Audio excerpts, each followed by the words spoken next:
During the early stages of rehabbing from a knee injury, we usually focus on a couple different things. Number one is we usually focus on reactivating and strengthening the muscles around that knee. I'll put a link in the description of this video where we talk about 2 exercises that are really good at doing that. And the second thing that we usually focus on is pain control. Now, pain control usually boils down to avoiding movements that hurt that knee. And those movements are usually those deep knee bend movements such as squatting or lunging. Now, for a basketball player, it's obviously very tough to not go through those movements.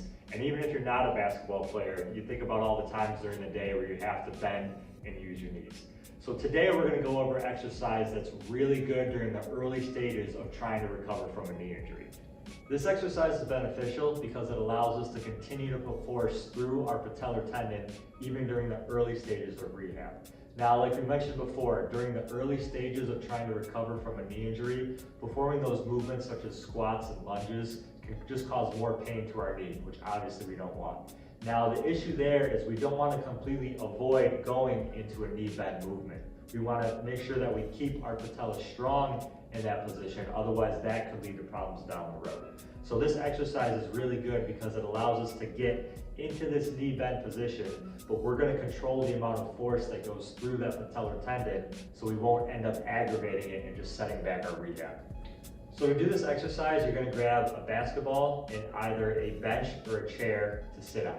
Now, this doesn't have to be a basketball. It can be a volleyball, a soccer ball if you have that. If you have a foam roller, that works as well. But I'm going to sit down on that bench or chair, and I want to make sure I'm up against something nice and sturdy. Doing this against the wall is a really good place to do this exercise. I'm doing it against a dumbbell rack that's not going to move anywhere. But I take that ball, I'm going to put it on top of my foot, wedge it up against that surface. My knee is at about 90 degrees. Now, to start a repetition of this exercise, I'm going to push the ball of my foot into the ground, and you'll see I get very slight heel elevation. So that's going to take any pressure off of my hip as well, as opposed to trying to just hold my foot up in the air.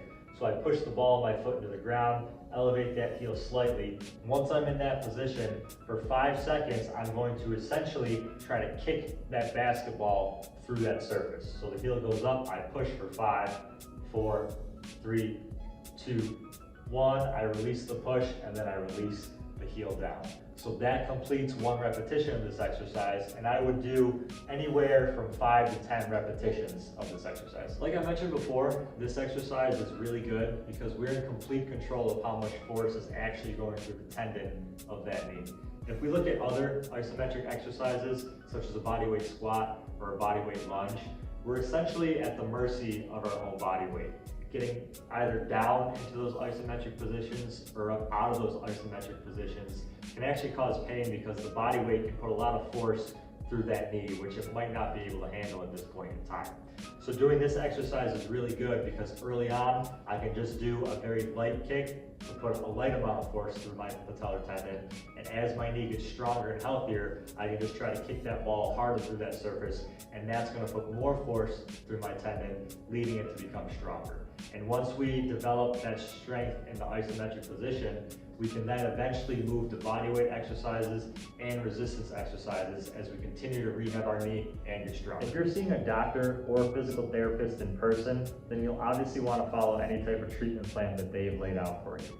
However, if you haven't gotten to the point yet where you're seeing a doctor or a physical therapist in person, this is a really good exercise for you to do early on, whether you're trying to recover from a knee injury or you're just trying to find different ways to make your knees stronger and more injury resistant.